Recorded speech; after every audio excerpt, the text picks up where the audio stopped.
할렐루야. 오늘도 살아 역사하시는 하나님이 우리 가운데 함께 하심을 믿습니다. 특별히 사순절의 시간을 보내고 있는 우리의 삶 속에 우리의 가정과 우리의 직장과 주신 기업 위에 하나님의 놀라운 은혜와 사랑이 충만한 한 주간이 되시기를 주의 이름으로 간절히 축원합니다. 이번 주가 이제 사순절의 세 번째 주간입니다. 지난번에도 말씀드렸던 것처럼 이 사순절은 무엇보다도 누구를 깊이 생각하는 주간입니까? 예수 그리스도입니다. 예수 그리스도의 십자가, 예수 그리스도의 죽으심, 왜 그분이 이 땅에 오셨으며 왜 십자가를 질 수밖에 없었는지를 예수님을 깊이 묵상하고 생각하는 주간이 이 사순절 주간입니다. 이제 한 주 한 주 지나갈 때마다 주님의 그 십자가의 고난이 다가오고 그 고난 그 건너편에는 주의 부활이 기다리고 있습니다. 정말 우리의 삶 속에 주의 부활, 주님의 부활을 경험하기 위해서는 사순절의 시간들을 우리가 얼마큼 의미 있게 보내고 있느냐 하는 그 정도일 겁니다. 바라옵기는 이번 사순절 세 번째 주간이 어느 때보다도 더 예수 그리스도를 깊이 묵상함으로 말미암아 주님의 은혜가 충분히 우리의 삶 속에 스며드는, 우리의 삶 속에 함께하는 은혜의 한 주간이 되시기를 다시 한번 주의 이름으로 간절히 축원합니다. 여러분, 오늘 이 본문에 있는 이 히브리서는요, AD 60년대 후반에 쓰여졌다라고 보통 얘기합니다. 이 당시 초대교회는 유대교에서 개종해서 기독교인으로 이렇게 개종된 사람들이 참 많았습니다. 이 초대교회 당시에는요, 기독교인은 소수였고 유대인들이 다수였습니다. 뿐만 아니라 이 기독교인들은요, 유대교인뿐만 아니라 로마 사람들에 의해서도 많은 핍박을 당하고 있을 때입니다. 단 한 가지, 예수 믿는다라고 하는 그 한 가지 이유 때문에 다수인 유대교인들에게 의해서 또 권력을 가지고 있었던 로마 사람들에 의해서 핍박을 받고 있었던 사람들이 이 기독교인들이다라고 하는 거예요. 그 핍박이 얼마나 심했냐 하면 유대교로 개종하는 사람들이 늘어났고 아예 기독교를 배교하고 떠나버린 사람들도 많았다라고 하는 거예요. 여러분 가운데 아시는 분은 아시겠습니다만 이 로마 사람들이 이 기독교인들을 어느 정도로 박해했습니까? 이 로마 사람들이 저녁에 파티를 할 때에 기독교인들을 횃불 삼아서 잔치를 하고 파티를 하고 콜로세움이라고 하는 그런 원형 경기장 안에 기독교인들을 세워도 군주인 호랑이나 사자들을 풀어놓고 그 맹수들이 기독교인을 잡아먹는 것을 보면서 이 로마 사람들은요, 희열을 느꼈다라고 합니다. 그러니까 로마 사람들에 의해서, 그리고 어떻게 보면 같은 동족인 유대교 사람들에 의해서 이 기독교인들의 심한 핍박과 어려움을 견뎌야만 했던, 그럼 온몸으로 현실을 견딜 수밖에 없었던 사람이 이 초대교회 당시 기독교인들이었습니다. 그래서 사람들은요, 교회는요, 이 현실을 가지고 하나님 앞에 기도하고 어떻게 해서 이 순간순간을 이겨낼 수 있도록 힘을 달라고 하나님 앞에 매달렸습니다. 이때 이런 현실적인 문제, 현실적인 안타까움을 가지고 있는 기독교인들에게 하나님께서 한 가지 해법을 주셨는데 그 해법이 뭐였냐면 히브리서를 쓰게끔 했다라고 하는 거예요. 그러니까 이 히브리서는요, 현실의 고난 가운데에 어떻게 현실의 고난을 극복해 나갈 수 있느냐라고는 그 현실적인 문제에 답을 주고 있는 게 이 히브리서의 메시지다라고 하는 거예요. 2000년 전에 현실적인 어려움을 겪고 있었던 당시 기독교의 초대교회 기독교인들이 기도하며 간구하며 하나님의 은혜를 구할 때에 이것이 살 길이다라고 하나님께서 해답을 주셨는데, 여러분 그 메시지가 뭐냐면 오늘 우리가 읽었던 3장 1절의 말씀이 그 메시지 가운데 하나입니다. 우리 한번 다 같이 3장 1절의 말씀 한번 다 같이 읽어보도록 하겠습니다. 그러므로 함께 하늘의 부르심을 받은 거룩한 형제들아, 우리가 믿는 도리의 사도이시며 대제사장이신 예수를 깊이 생각하라. 현실적으로 심한 핍박과 어려움과 내일을 기약할 수 없는 그런 현실 속에 살아가는 초대교회 교인들에게 하나님은 단도직입적으로 너희가 지금 이게 힘든 현실을 살아갈 수 있는 그 방법은 다른 데 있다라고 말씀하지 아니하시고 뭐라고 말씀하십니까? 예수를 깊이 생각하라 라고 명령하고 계시다라고 하는 거예요. 여러분, 지금 예수를 깊이 생각하라 이 말 자체가 명령형이잖아요. 해도 그만 안 해도 그만이 아니라 어떻게 해야 된다는 겁니까? 반드시 해야 된다라고 하는 거예요. 자, 그러면 이 명령의 말씀을 하나님께서 누구에게 주셨습니까? 이 1절에 보니까 함께 하늘의 부르심을 받은 거룩한 형제들아 라고 말씀하고 있습니다. 한마디로 얘기하면 초대교회 성도들이다라고 하는 거예요. 예수 믿는 것 그 한 가지 이유 때문에 유대교인들에게 로마 사람들에게 핍박을 받고 내일을 기약할 수 없는 현실을 살아가고 있는 초대교회 성도들에게 하나님은 예수를 깊이 생각하라 라고 말씀하고 있다라고 하는 거예요. 그냥 살기도 쉽지 않은데 예수 믿는 신앙 때문에 죽을 수도 있는 현실의 어려움을 이중 삼중으로 겪고 있는 성도들에게 하나님은요 예수를 깊이 생각하라 라고 말씀하고 있다라고 하는 거예요. 자, 그러면 왜 성경은 이 당시 사람들에게 예수를 깊이 생각해라, 예수를 깊이 생각해야만 한다 라고 이렇게 말씀하시는 걸까요? 그 이유가 있다라고 합니다. 오늘 본문은요 그러므로 이렇게 시작합니다. 이 그러므로 하는 접두사는 어떤 의미를 담고 있냐면 앞에 얘기했던 그 내용을 끌어와가지고 그래서 너희는 이렇게 해야 된다라고 하는 그런 의미가 그러므로 안에 담겨져 있습니다. 그러면 이 그러므로가 의미하는 게 뭐냐? 이 3장 앞절에 있는 그 내용인데, 자, 한번 히브리서 2장 18절의 말씀을 한번 다 같이 읽어보도록 하겠습니다. 그가 시험을 받아 고난을 당하셨은즉 시험 받는 자들을 능히 도우실 수 있느니라. 아멘. 성경은요 왜 초대교회 교인들에게 예수를 깊이 생각해야 되냐 그 이유를 한마디로 얘기합니다. 도울 수 있기 때문에. 누가? 그 예수가. 너희들이 깊이 생각해야 될 그 예수가 너희보다 먼저 고난과 어려움과 심지어는 목숨의 위협까지 당했고 심지어는 죽었다 이거예요. 근데 그 돌아가신 그분 그리고 다시 부활하신 그분이 너희들의 능히 얼마든지 도울 수 있기 때문에 지금 너희가 해야 될 일은 무엇이냐? 예수를 깊이 생각해야 된다라고 지금 말씀하고 있습니다. 현실은 힘듭니다. 현실을 견뎌내. 근데 그 견딜 수 있는 힘이 어디서 오느냐? 예수를 깊이 생각하는 데서 온다라고 하는 거예요. 예수를 깊이 생각하는 것만큼 현실을 견뎌낼 수 있는 힘이 그 안에 담겨져 있다라고 하는 거예요. 그러니까 예수를 많이 깊이 생각하면 생각할수록 우리 안에 영적인 근육이 더해져서 현실의 고통과 현실의 힘듦을 이겨낼 수 있다라고 하는 거예요. 우리가 생각할 때는 현실이 이렇게 힘들면 현실을 바꿔주는 게 제일 기본적인 거다라고 생각할 수 있습니다. 로마인들이 당시 기독교인들을 핍박하고 유대교 사람들이 이 기독교인들을 핍박하고 회유했으면 그들을 어떻게 해주는 게 현실적인 방법이다. 우리는 그렇게 생각하지 않습니까? 그런데 하나님의 방법은 뭐라고요?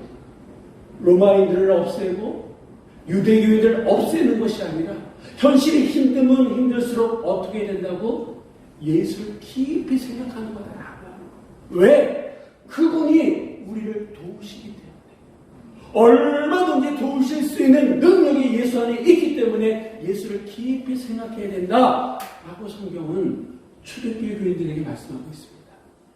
저는 이 말씀을 묵상하면서 이 말씀이 2000년 전에만 주어진 말씀이 아니라 오늘 이 시대 2000년이 지난 오늘 2025년을 살아가고 있는 우리들에게도 그대로 적용되고 그대로 유효한 말씀이다 라고 하는 생각이 듭니다.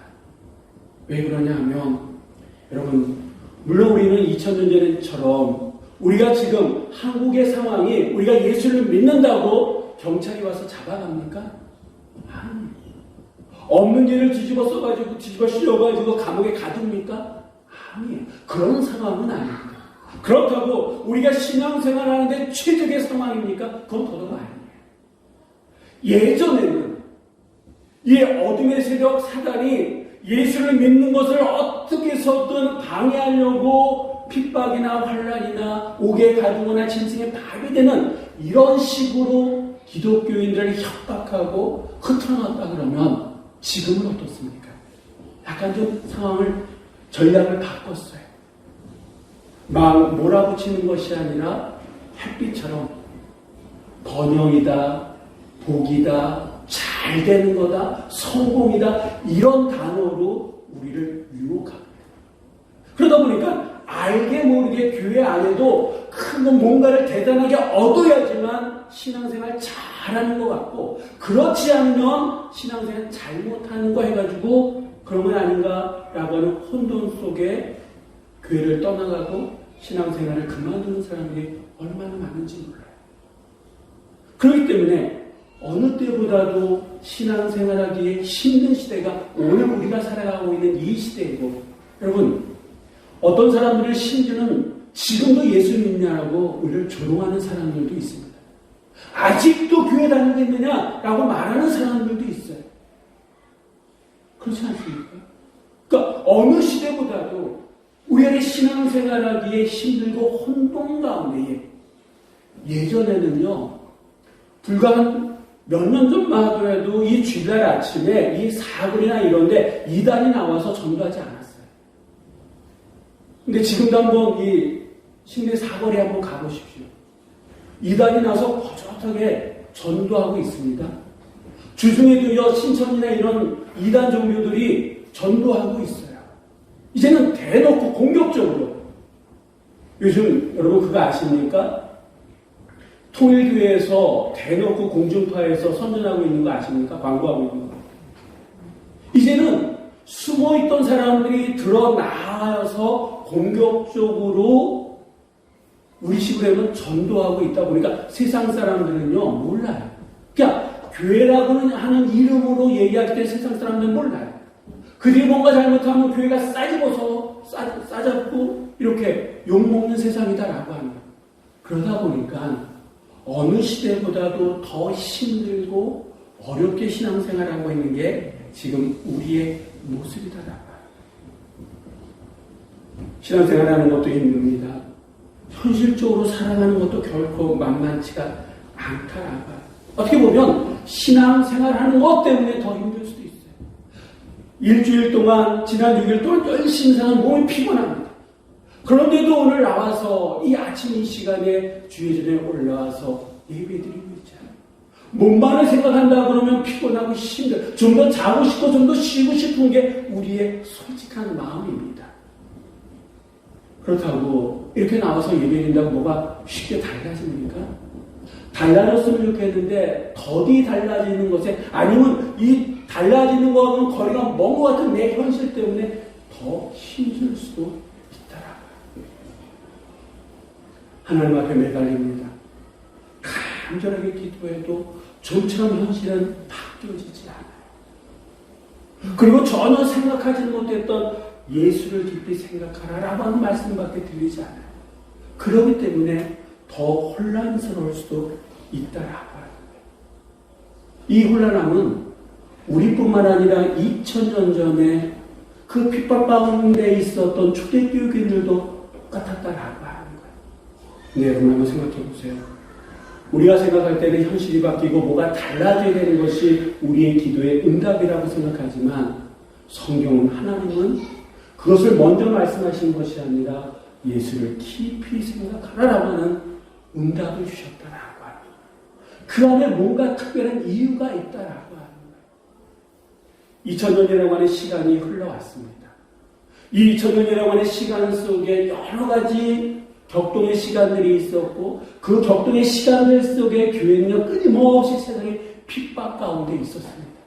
근데 그 핍박을 교회가 견뎌내고 이겨낼 수 있었던 것은 상황이 호의적이고 상황이 좋아서 견딜 수가 있었던 것이 아니라, 그 교회가 힘들면 힘들수록 예수를 깊이 생각했기 때문에 그 신중과 어려움의 시간을 견뎌내고 2000년의 시간을 이렇게 이겨낼 수 있었다라고 하는 거예요. 앞으로의 시간도 마찬가지입니다. 어떻게 세상이 교회를 핍박하고 성도들을 조롱하고 위협할지 몰라요. 한 가지 확실한 것은 아무리 우리의 현실이 힘들고 어렵다 할지라도 우리가 살아갈 수 있는, 살아낼 수 있는, 살 수 있는 유일한 길은 예수를 깊이 생각하는 게 시작이다라고 합니다. 이 예수를 깊이 생각한다라고 하는 이 의미는요, 주목한다라고 하는 뜻입니다. 골똘하게 생각하며 자세히 바라봐야 된다라고 하는 뜻이에요. 그러니까 예수에게 주목하는 거예요. 예수님을요, 골똘하게 생각하며 자세히 예수님만을 바라보는 게 예수를 깊이 생각한다라고 하는 그런 의미다라고 하는 거예요. 실제적으로 이 예수를 깊이 생각하는 게 어떤 의미인지 잘 보여주는 사건이 마가복음 5장에 나옵니다. 이 마가복음 5장에 보면 12회를 혈루증을 앓았던 여인이 있습니다. 그 병으로 인해서 이 여인이 모든 것을 다 잃었던 여인이에요. 어느 순간서부터 이 여인은요, 누구를 깊이 생각하기 시작했습니까? 예수님을 깊이 생각하기 시작했다라고요. 이전에는 보이지 않았던 것이 이제 보이기 시작합니다. 어떻게 하면 내가 날 수 있는 그 방법이 떠오르기 시작합니다. 예수님을 깊이 생각하면 생각할수록 그 길이 보이고 출구가 보였다라고 하는 거예요. 그래서 어떻게 했습니까? 아무도 생각하지 못했던 방법. 예수님, 다른 사람은 몰래 예수님의 뒤쪽으로 가게 됩니다. 그리고 그 옷자락. 예수님의 옷자락을 만지면 내가 나을 수 있다라고 하는 것을 보게 되었다라고 해요. 이전에는 용한 의사, 뛰어난 의사들이 나를 고쳐줄 거라고 생각했지만 어느 순간서부터 예수를 깊이 생각하는 순간 예수님의 그 옷자락만이라도 내가 만질 수만 있다는 거면 내가 날 수 있다라고 확신해 주었다라고 해요. 그리고 어떻게 했습니까? 그는 용기를 내고 군중의 그 사이를 비집고 들어가서 예수님의 뒤편에서 예수님의 옷자락을 만지는 순간 그의 혈루의 근원이 마르지 않았습니까? 그러면 예수를 깊이 생각한다는 것은 이런 거예요. 이전에는 방법이 어떤 출구가 보이지 않았는데 예수를 깊이 생각하면 생각할수록 어둠 속에 한 점의 빛이 비춰지게 되고 그 빛을 통해서 길이 보인다라고 하는 거예요. 여러분, 지금 앞이 보이지 않습니까? 사방 어디 나를 도울 수 있는 도움의 손길이 보이지 않습니까? 지금이다. 지금 바로 내가 예수를 깊이 생각할 때, 그 예수님에 대해서 주목하고 예수님에 대해서 골똘히 생각하고 자세히 바라볼 때에 나를 도울 수 있는, 나를 구할 수 있는 그 도움의 손길이 우리에게 주어지게 될 줄 믿으시기 바랍니다. 예수를 깊이 생각함으로 예수를 더 많이 아시기를 주의 이름으로 부탁을 드립니다. 예수를 깊이 생각함으로 예수님을 더 많이 사랑하시는 여러분이 되시기를 주의 이름으로 부탁을 드립니다. 예수님을 깊이 생각함으로 예수님을 더 많이 닮아가는 삶을 살아갈 수 있는 여러분 모두가 되시기를 주의 이름으로 간절히 축원합니다. 그렇다 그러면 우리가 이렇게 깊이 생각해야 될 예수님은 어떤 분이냐? 오늘 히브리서 1장은요, 우리에게 예수님에 대해서 두 가지로 말씀하시는데, 하나는요, 우리가 믿는 도리의 사도다라고 얘기하고, 다른 하나는 우리의 대제사장이시다라고 말씀하고 있습니다.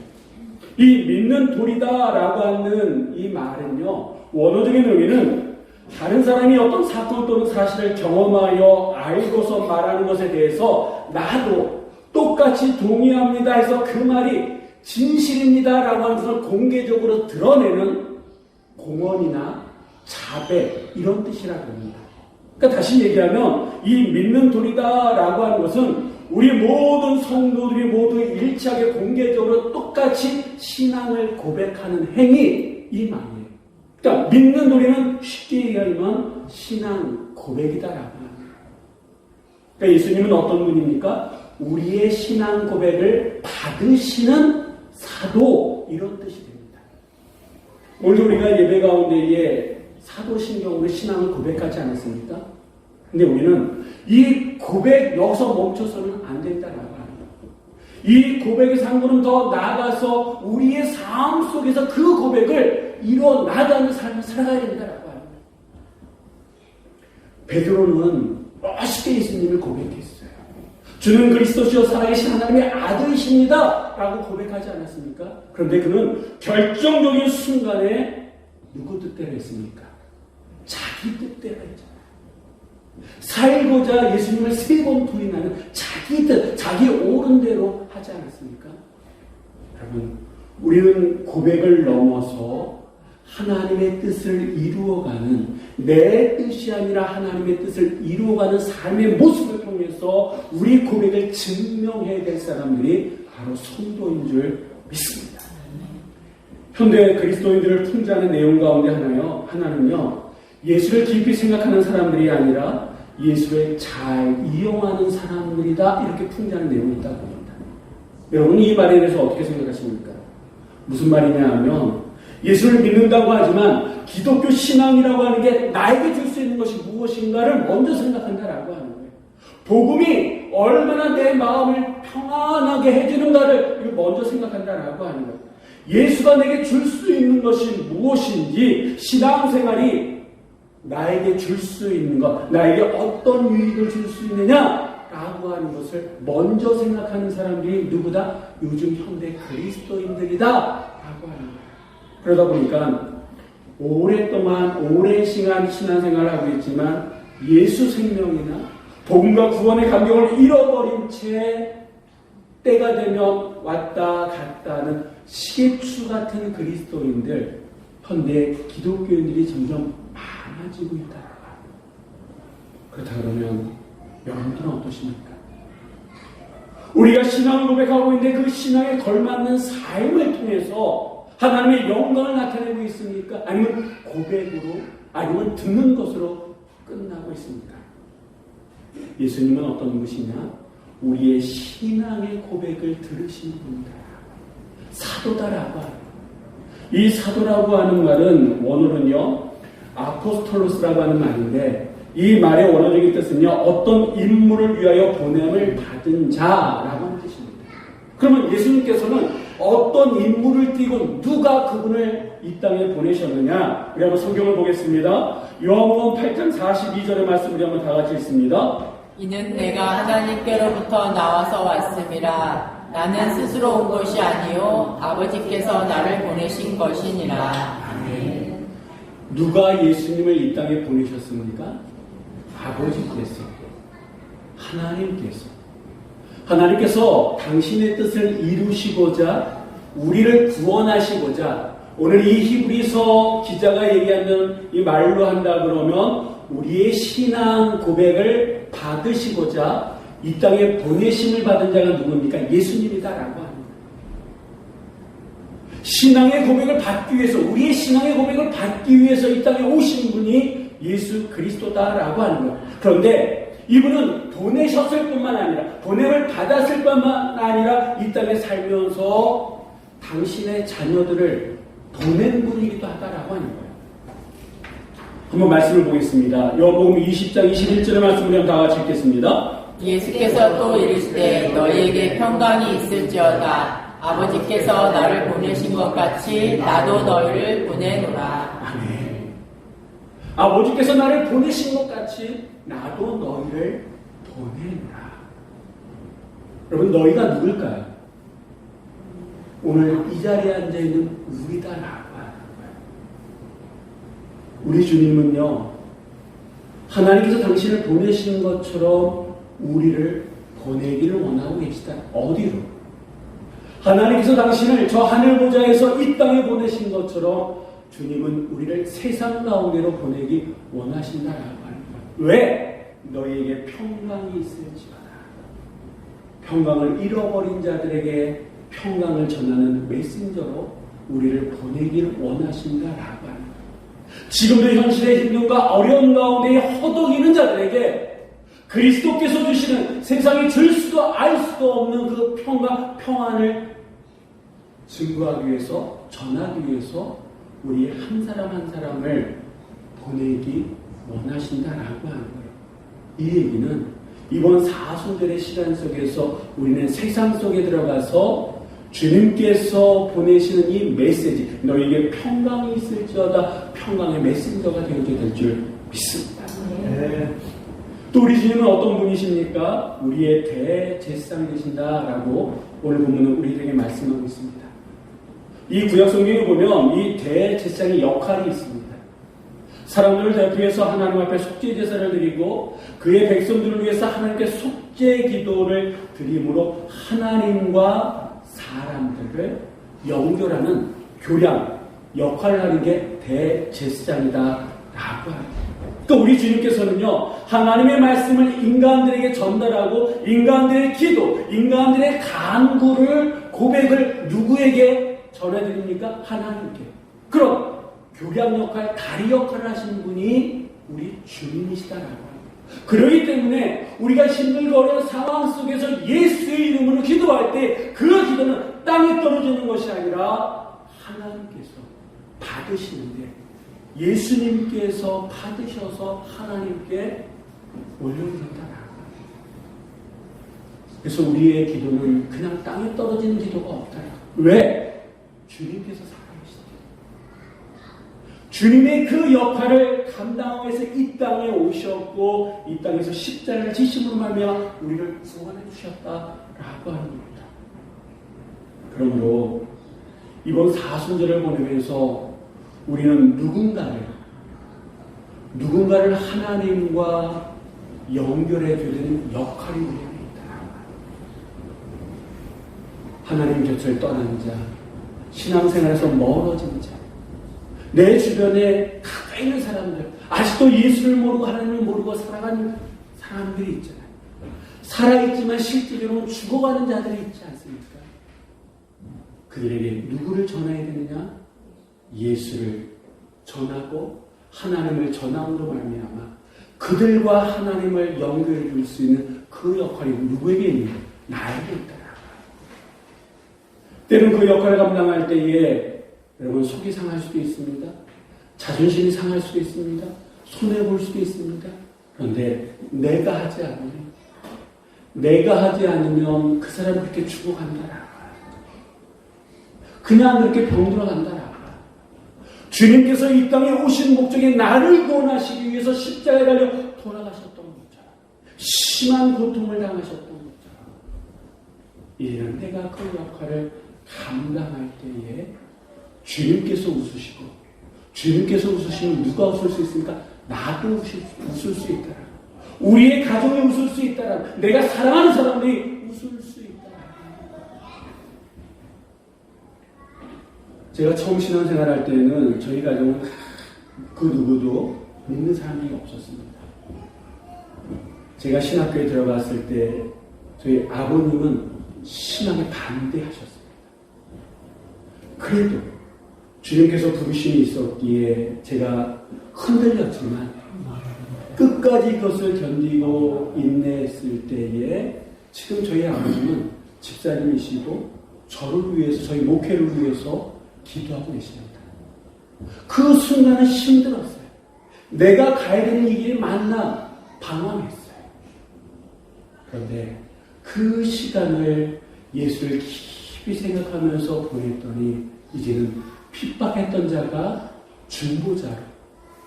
그래서 지금도 제가 조금 약해져 있거나 그러면 교회 가야 되지 않느냐고, 뭐 해야 되지 않느냐고, 왜 여기 있냐고, 교회 가서 좀 기도해야 되지 않느냐고 저에게 어떻게 보면 영적인 채찍을 하시는 분이 저희 아버지다라는 거예요. 여러분, 하나님께서 예수님을 이 땅에 보내셔서 우리를 구원하셨던 것처럼 지금 우리가 누군가에게 보내줘서 그와 하나님을 연결해줄 역할이 우리 안에 있는 줄 믿습니다. 요즘 우리는 너무나 바쁜 세상을 살아가고 있습니다. 바빠야 살 수 있다라고 하는 그런 시대 속에 살아가고 있습니다. 네, 여러분, 이 바쁘다라고 하는 것이 결코 좋은 것만은 아니다. 때로는 치명적일 수 있다라고 합니다. 이 바쁘다라고 하는 이 말은요, 한자어로 표현하면 바쁠 망자를 쓴다고 합니다. 이 바쁘다라고 이 바쁠 망자는요, 조급하다, 겨를이 없다라고 하는 그런 뜻이에요. 근데 이 망자를 자세히 보면요, 마음 심자에 망할 망자로 되어 있다라고 하는 거예요. 무슨 의미입니까? 마음이 바쁘면 어떻게 되는 거예요? 망한다. 마음이 바쁘면 몸도 생활도 바빠집니다. 이렇게 생활하다 보면 필연적으로 나타나는 현상이 있는데 영혼 관리가 소홀해진다라고 합니다. 영혼이 병들면 결국 어떻게 됩니까? 우리의 몸도 병들잖아요. 결국 죽을 수밖에 없죠. 그래서 목회자 사이에서 이런 말이 있습니다. 바쁜 목사는 나쁜 목사다. 저는 이런 말도 해드리고 싶습니다. 바쁜 성도는 나쁜 성도. 바빠서 영혼을 관리할 수 그런 짬이 없다 그러면 결국 내가 바쁜 것은요, 잘 되려고 바쁜 것이 아니라 죽으려고 바쁜 거라고 하는 거예요. 그러면 죽을 정도로 바쁘고 싶으십니까? 아니잖아요.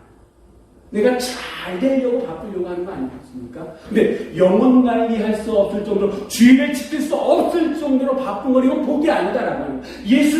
예수님을 깊이 생각할 수 없을 정도로 바쁜 것은요, 복이 아니다라고 하는 거예요. 오히려 그것은 화가 될 수도 있고, 그건 결국 우리의 영혼을 망가뜨린다라고 하는 거예요. 근데 내가 망가지는 것으로만 끝납니까? 아니요. 내가 망가지면 가족이 망가지고, 가정이 무너지고, 이 사회가 무너지고, 이 나라 이민족이 무너질 수밖에 없다라고 하는 겁니다.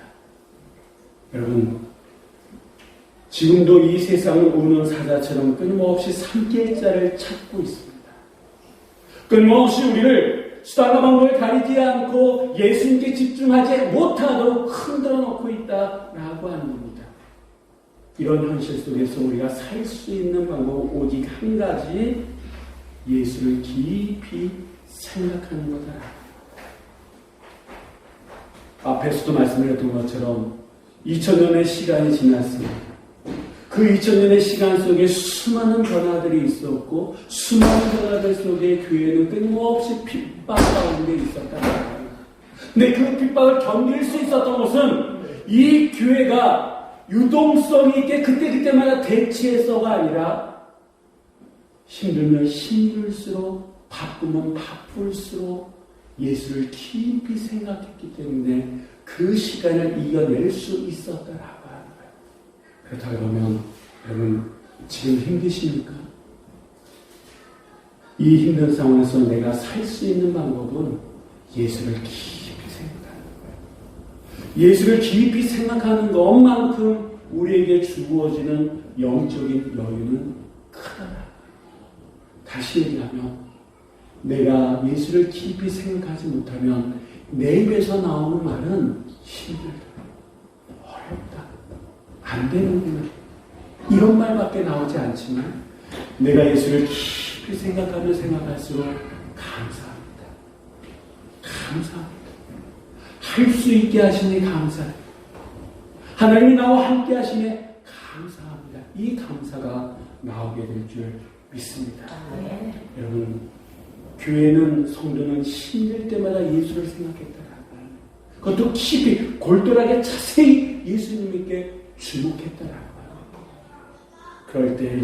그럴수록 하나님께서는 길을 열어주셨고, 방법을 허락하셨고, 그리고 지금처럼 오늘 나를 이 자리에 앉아 있게끔 하셨다라고 하는 것을 기억하시기 바랍니다.